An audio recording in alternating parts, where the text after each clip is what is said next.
Hi friends, welcome back to பசீம் ருசீம். இன்றைக்கி பசீம் ருசீமில் அந்த காலத்துலேருந்து பாரம்பரியமாக செய்யக்கூடிய தவளை வடை எப்படி செய்கிறது அப்படின்னு பார்க்க போகிறோம். எங்கள் வீட்டில் எங்கள் அம்மா எப்படி தவளை வடை செய்வாங்களோ அதே மாதிரி உங்களுக்கு நான் செஞ்சு காமிச்சிருக்கேன். ரொம்ப ரொம்ப சூப்பராக இருக்கும். அது மட்டும் இல்லாமல் தவளை வடை அப்படின்ற பேர் எப்படி வந்தது அப்படின்றதையும் எங்கள் அம்மா சொன்ன இன்ஃபர்மேஷனை நான் உங்கள் கூட ஷேர் பண்ணியிருக்கேன் இந்த வீடியோவில். ஸோ ஸ்கிப் பண்ணாமல் லாஸ்ட் வரைக்கும் அந்த வீடியோவை பாருங்கள். வாங்க ரெசிபிக்குள்ளே போகலாம். ஒரு பாத்திரத்தில் துவரம்பருப்பு 1 கப், கடலைப்பருப்பு 1 கப், உளுத்தம்பருப்பு 1 கப், பயத்தம்பருப்பு 1/2 கப் சேர்த்து 2 மணி நேரம் ஊற வச்சுக்கணும். ஒரு பவுலில் பயத்தம்பருப்பு 1/2 கப்பும் இன்னொரு பவுலில் 1 கப் பச்சரிசியும் சேர்த்து 2 மணி நேரம் ஊற வச்சுக்கணும்.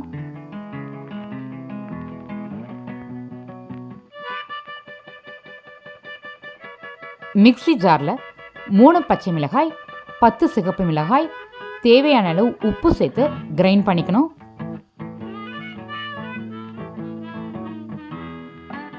இது கூட நம்ம பெரிய பாத்திரத்தில் ஊற வச்சுருந்த பருப்பு எல்லாத்தையுமே கம்ப்ளீட்டாக ஒரு ட்ராப் வாட்டர் கூட தண்ணி இல்லாமல் ஃபில்டர் பண்ணிவிட்டு இதில் சேர்த்து அரைச்சிக்கணும்.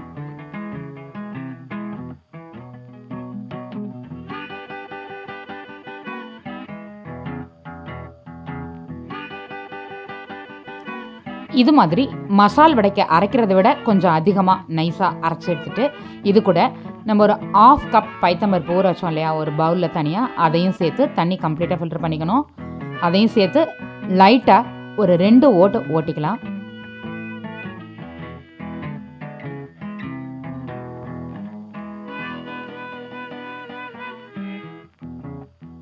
அரைச்ச மாவை ஒரு பிளேட்டில் ட்ரான்ஸ்ஃபர் பண்ணிக்கிட்டு அதே மிக்ஸி ஜாரில் நம்ம ஊற வச்சுருக்க அரிசியை தண்ணி இல்லாமல் ஃபில்டர் பண்ணி அரைச்சிக்க போகிறோம்.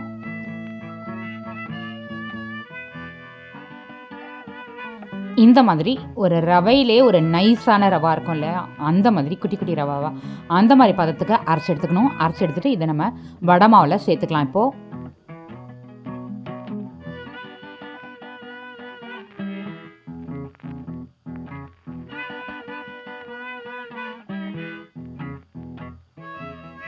நல்ல ஈவனாக மிக்ஸ் பண்ணிக்கலாம்.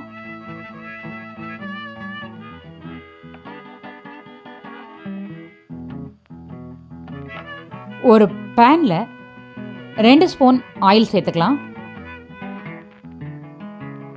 ஆயில் ஹீட்டான பிறகு 1 ஸ்பூன் கடுகு சேர்த்து கடுகு நல்லா வெடிக்கட்டும்.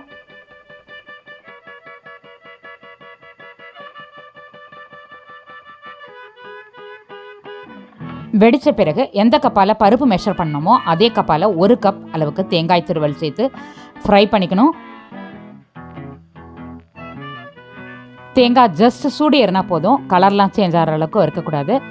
இது கூட ஒரு 3/4 ஸ்பூன் பெருங்காயத்தூள் சேர்த்து மிக்ஸ் பண்ணி விட்டு ஸ்டவ் ஆஃப் பண்ணிடலாம்.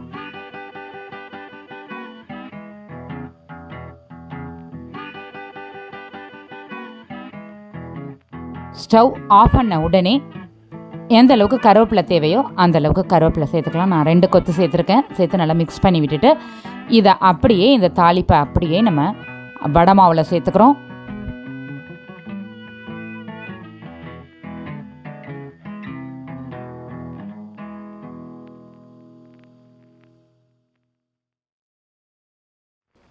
ஜஸ்ட் மிக்ஸ் பண்ணி விட்டுட்டு திரும்பவும் இந்த மாதிரி விரல்களால் ப்ரெஸ் பண்ணி விட்டு நல்லா மிக்ஸ் பண்ணிக்கணும். அப்போ தான் நல்லா ஈவனாக மிக்ஸ் ஆகும் தேங்காய் எல்லா இடத்துலையும்.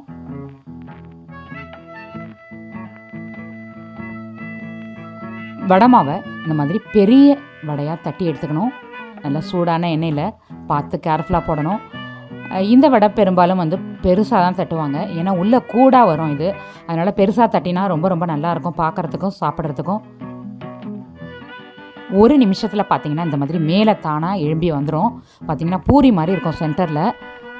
இதை நம்ம திருப்பி விட்டுக்கலாம். அந்த டைமில் இந்த மாதிரி எண்ணெயில் குதித்து குதித்து தவளை மாதிரி போகும். அதே மாதிரி சவுண்டு கூட கொஞ்சம் டிஃப்ரெண்ட்டாக இருக்கும் இந்த சமயத்தில். இதனாலையும் தவளை வடை அப்படின்னு சொல்லுவாங்க. இன்னொரு ரீசனும் இருக்குது, அதையும் இந்த வீடியோ எண்டில் சொல்லியிருக்கேன். தொடர்ந்து பாருங்கள் வீடியோவை.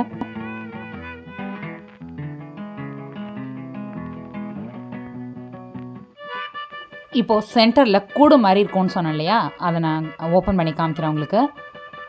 சாஃப்டாக மேலே பாருங்கள் உப்பி இருக்கு இல்லையா, நம்ம சென்டரில் இது மாதிரி உடைக்கிறோம். உடைச்சோன்னா உள்ளே பார்த்தீங்கன்னா ஃபுல் கேப்பாக இருக்கும். சூப்பராக இருக்கும் அது சாப்பிட்றதுக்கு. கண்டிப்பாக ட்ரை பண்ணி பாருங்கள். 2 சைடும் பாருங்கள் ஃபுல் கேப்பாக இருக்குது. அந்த காலங்களில் இந்த வடைக்கு மாவு அரைச்சி அதை தவளை அப்படின்ற பாத்திரத்தில் தான் ஸ்டோர் பண்ணி வைப்பாங்க. அதே மாதிரி வடை செஞ்ச பிறகும் அடுக்கி வைக்கிறதும் அந்த தவளைன்ற பாத்திரத்தில் தான். அதனால தான் தவளை வடைன்னு பேர் வந்தது அப்படின்னு எங்கள் அம்மா சொன்னாங்க. ஸோ 2 ரீசன் சொல்லியிருக்கேன். ஒரு ரீசன் முன்னாடியே சொல்லிட்டேன், இப்போ ஒரு ரீசன் சொல்லியிருக்கேன். நீங்களும் கண்டிப்பாக அதை ட்ரை பண்ணி பாருங்கள். சூப்பராக இருக்கும் டேஸ்ட்டு. ஹெல்த்தியும் கூட, எல்லா பருப்பும் சேர்ந்து செய்கிறோம் இல்லையா, ரொம்ப ரொம்ப ஹெல்தி. இதே மாதிரி உள்ள கூடா வருதா உங்களுக்கும் அப்படின்னு சொல்லி செக் பண்ணிவிட்டு கமெண்ட் செக்ஷனில் கமெண்ட் பண்ணுங்கள்.